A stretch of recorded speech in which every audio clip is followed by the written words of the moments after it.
नमस्कार साथियों, मैं हूं आशीष कुमार पाल और आप देख रहे हैं निष्पक्ष दर्पण न्यूज। साथियों, अभी हमारी मौजूदगी जनपद जौनपुर के कुब्र कबरुद्दीनपुर गांव में है। जी, वही कबरुद्दीनपुर गांव है जहां ताइक्वांडो खिलाड़ी की गला काटकर हत्या कर दी जाती है। और अभी हमारे साथ मौजूद हैं वीरेंद्र यादव प्रधान जी। और हम उनसे बातचीत करते हैं और उनसे जानने का प्रयास करते हैं कि मामला अभी तक कहां पहुंचा। 11 जून को तारीख थी, उस तारीख में क्या हुआ और मामला कहां तक पहुंचा है और किस प्रकार की ये विवाद थी, कैसे कैसे मामला ये यहाँ तक पहुंचा कि गला काटने तक आ गया था। प्रधान जी, आपका बहुत बहुत स्वागत है। आपको चैनल को बहुत बहुत दिल से धन्यवाद। प्रधान जी, हम ये जानना चाहते हैं कि किस प्रकार की जमीन थी और जो ये विवाद कितने सालों से था जो यहाँ तक आ गई कि एक ताइक्वांडो खिलाड़ी की गला काटकर हत्या कर दी जाती है। देखिए भैया, वो जमीन जो है ग्राम समाज है, बंजर की जमीन है, जिसमें जो विवाद आप पूछ रहे हैं कब से चल रहा है, समझ लीजिए 35 से 40 साल पुराना विवाद चल रहा था। और हम उसमें काफी मेहनत किए, विवाद खत्म हो गया था। विवाद को सब था नहीं, जो जो विवाद था वो बाउंड्री भी हो गई थी। जिस जमीन का विवाद था वो जो है लालता के हक में पंचायत द्वारा मतलब कर दिया गया था। हर मामला शांतिपूर्वक से एकदम निपट गया था। लेकिन जैसे सामने अनुराग के परिवार को हमारे बाबा प्रधान थे, पट्टा किए थे 40 एकड़ जमीन, उस पे भी कब्जा करना चाह रहे थे। तो नाम की जमीन है, कहाँ आप कर पाएंगे। तो जो विवादित 40 साल से पुराना विवाद था वो जमीन उनके हक में दे दिया गया था। वो बाउंड्री हो गई थी। आप लोगों के चैनल के माध्यम से सब दुनिया देखा भी। और जो पट्टा की जमीन है उस पे आप कहाँ कब्जा कर पाएंगे, वो तो नाम की जमीन हो गई। तो वो उसी जमीन को लेने के लिए ये सोचे, उनके दिल दिमाग में यही था कि 5 बहन में एक बच्चा है, अगर इसको मार देंगे हम तो कोई लेने वाला नहीं मिलेगा। उनकी सोच, तो हम आराम से उसको ले लेंगे। और उस फिर समझ लीजिए कि उस समय जब नाप रहे थे, नाप हो रही थी पंच द्वारा, तो अनुराग से पिताजी हम पूछे कि चाचा बताइए कहाँ तक कैसे कर दें। यही कहें प्रधान जी, जहाँ से आप कह देंगे कि इन्हें इतना छोड़ दे, हम छोड़ देंगे। जहाँ से हम कहें वहां से अनुराग के पिताजी कहें कि ठीक है, कोई हमें दिक्कत नहीं है। ललता भी कहेंगे हमें कोई, वही बाउंड्री हो गई, विवाद खत्म हो गया था।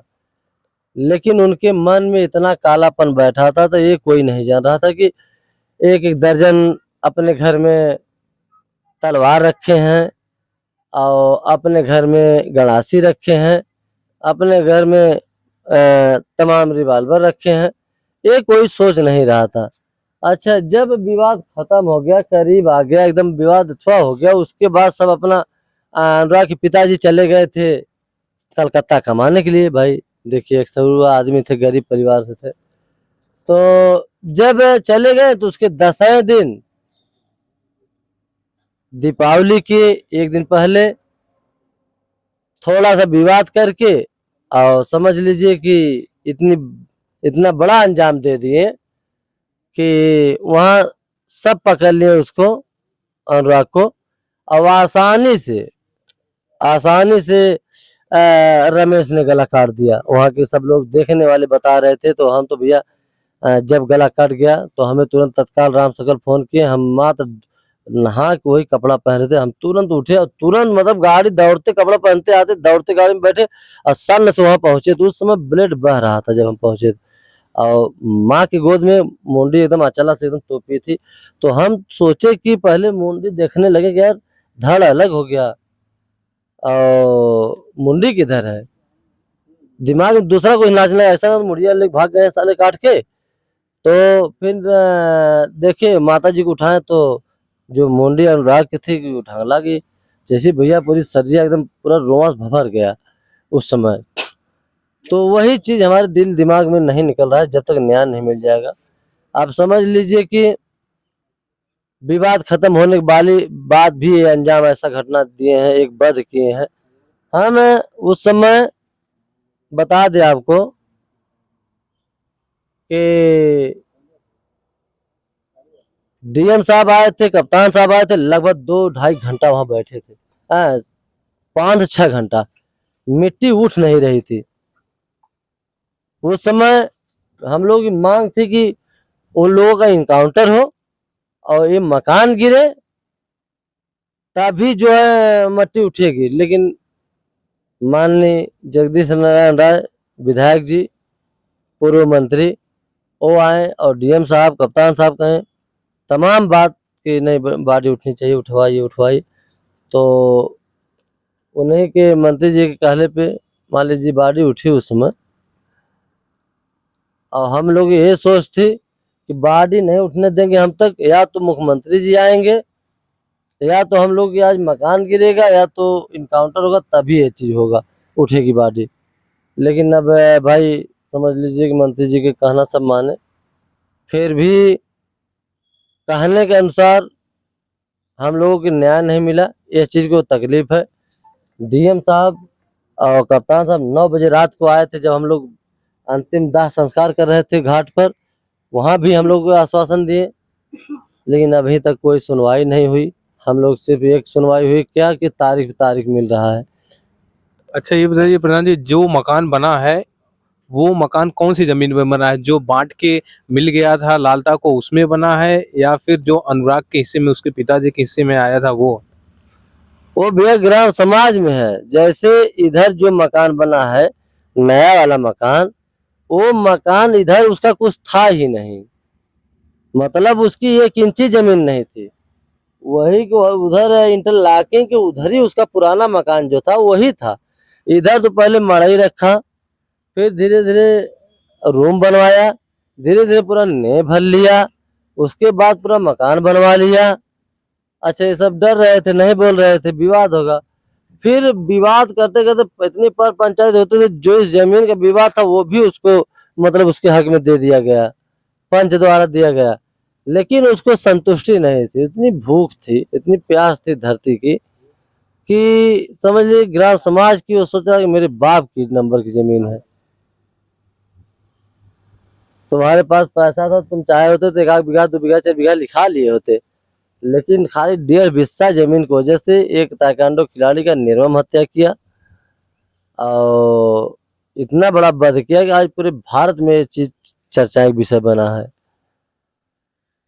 अच्छा, इसके पहले भी कभी वो परिवार वालों की धमकी दिया था ऐसा कुछ?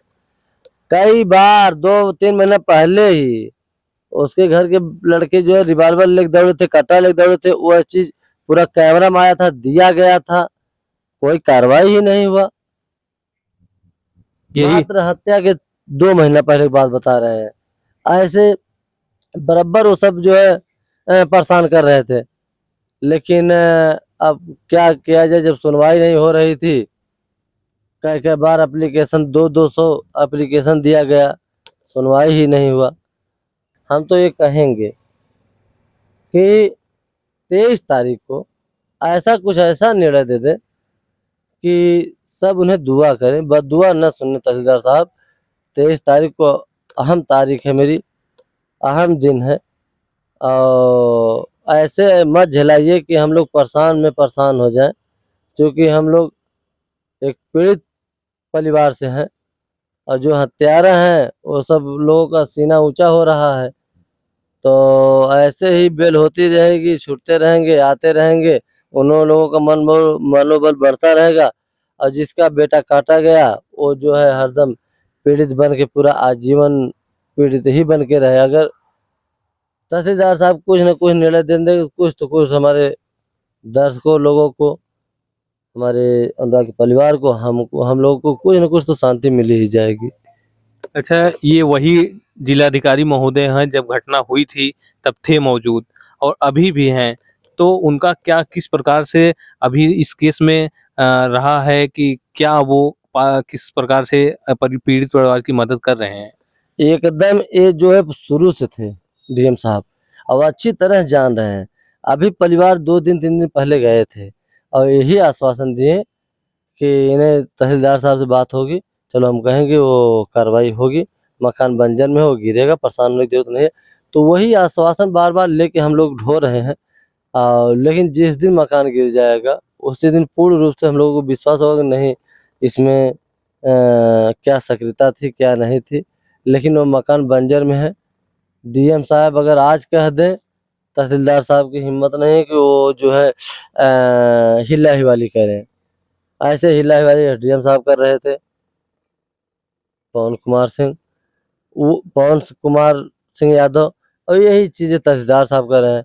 डीएम साहब थोड़ा सा अगर बुला के कहें तो भैया, तो तहसीलदार के थोड़ा है कि न सुने, लेकिन हम तो कहेंगे, निवेदन करेंगे, वो उच्च अधिकारी हैं, एक गार्जियन के रूप है, जो निर्णय दे दें कि ताकि आप, अगर आप निर्णय दे देंगे तो पूरे प्रेस नहीं पूरे देश में चर्चा के विषय बनेगा कि देखिए तहसीलदार साहब तो नहीं दे पाए, लेकिन हमारे जो उच्च अधिकारी डीएम साहब हैं, अगर उनके नेतृत्व से अगर हमें मिल जा रहा है निर्णय, फिर भी जान लीजिए कि बहुत बहुत हमारे देश के लोग बहुत बहुत उनके लिए दुआ मांगेंगे, बहुत बहुत धन्यवाद देंगे।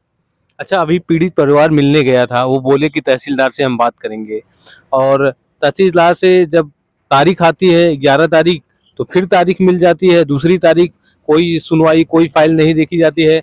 तो क्या डीएम साहब, ये अंदाजा आप लगा सकते हैं कि डीएम साहब ने तहसीलदार को कहा कि पीड़ित परिवार हमारे पास आया था, उसका आप न्याय करिए, कि नहीं कहा?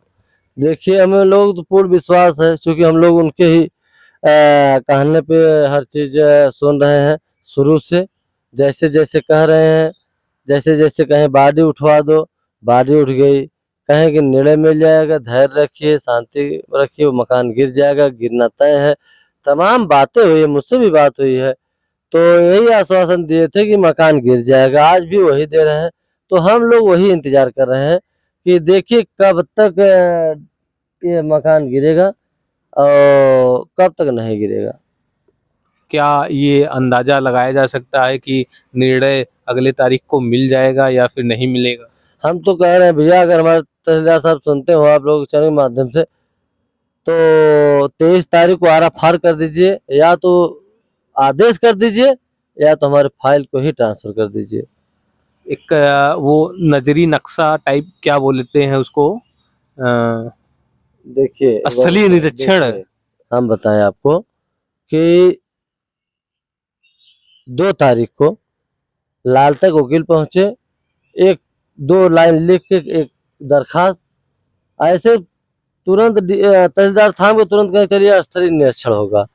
अगर स्थलीय निरीक्षण हो गया है एक बार, वो चौहद्दी लग गया है, बिंदु लग गई है, जब हत्या हुई अनुराग की 2 दिन बाद ही उसका पूरा पैमाइश हुआ, पूरा चौहद्दी नापा गया, उसके बाद उस पर जुर्माना लगा 76,950 रुपया, फिर नोटिस चिपकाया गया, हर चीज का वीडियो हमारे पास है।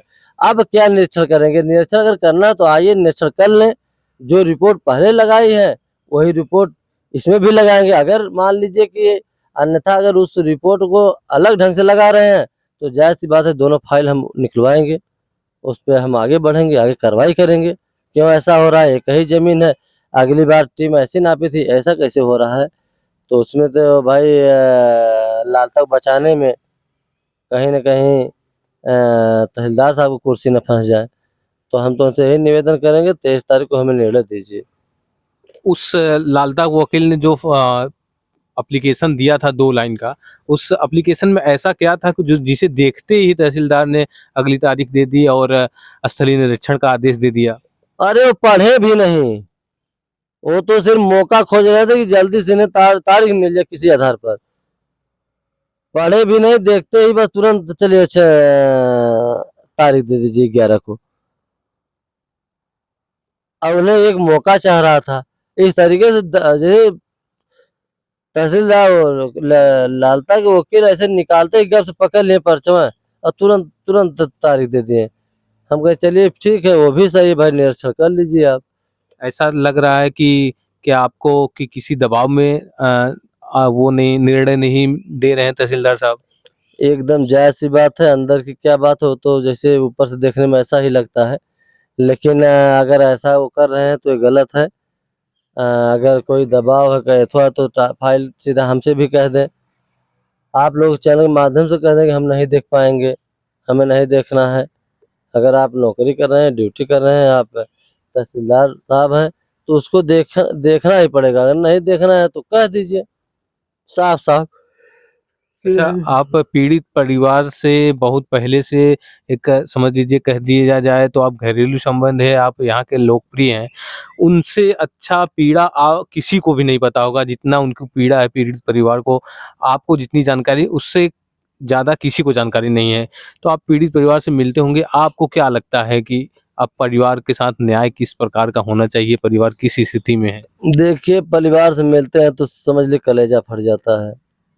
उनके माताजी से भाई 2 दिन 3 दिन पहले हम गए थे, रो रही थी, जैसे लग रहा था ना कि जैसे जो द्वार पे अगल-बगल पेड़ थे, वो पत्तियाँ हिलना बंद हो गई थी। जब वो रोती हैं तो समझ लीजिए कलेजा फट जाता है। वो चीज़ें हम चैनल पे जान लीजिए बयान नहीं कर सकते हैं, कितना कष्ट, कितना दुःख होता है। लेकिन जाने में भी सोचना पड़ता है कि अभी जाएँगे तो रोएँगी, तमाम है, थोड़ा सोचना पड़ता है। हम सोचते हैं कि अगर जाएँगे तो रोएँगी, सर दर्द करेगा, तबीयत खराब होगी उनकी। फिर भी मजबूरी है, अगर हम जाते नहीं हैं तब पर भी कहते हैं प्रधान जी नहीं आए, कहाँ हैं? तो एक बेटे को सम्मान देती हैं, तो हम भी उन्हें एक धाड़स देते हैं कि माताजी को कि आप एकदम परेशान मत होइए, बहन को भी धाड़स देते हैं, परेशान मत होइए, आज न कल न्याय मिलेगा। हम लगे हैं तो न्याय लेके रहेंगे, चाहे जय भर पड़ जाएगा। तो लोग समझाते-बुझाते हैं, चूँकि उन लोगों का कष्ट मुझसे बर्दाश्त नहीं होता है। बिल्कुल ज़ाहिर-सी बात है कि जहाँ एक 17 वर्ष का बालक हो और वो भी 5 बहनों में अकेला हो, तो उसकी गला काटकर हत्या कर दी जाए तो बिल्कुल। और परिवार की स्थिति भी ऐसी है कि पिताजी भी अकेले हैं, उनको भी अब नौकरी रोज़ी-रोटी चलाने के लिए कहीं न कहीं जाना पड़ेगा। तो ये थे हमारे साथ कबरुद्दीनपुर के प्रधान जी वीरेंद्र यादव जी, जो अनुराग के परिवार के साथ शुरू से लगे हुए हैं और आज भी लगे हुए हैं। और जिनसे बात करके पता चला कि मामला किस प्रकार विवादित था, कितने वर्षों से चला आ रहा था। और फिलहाल अब तक के लिए इतना ही। बने रहिए निष्पक्ष दर्पण न्यूज़ के साथ। धन्यवाद।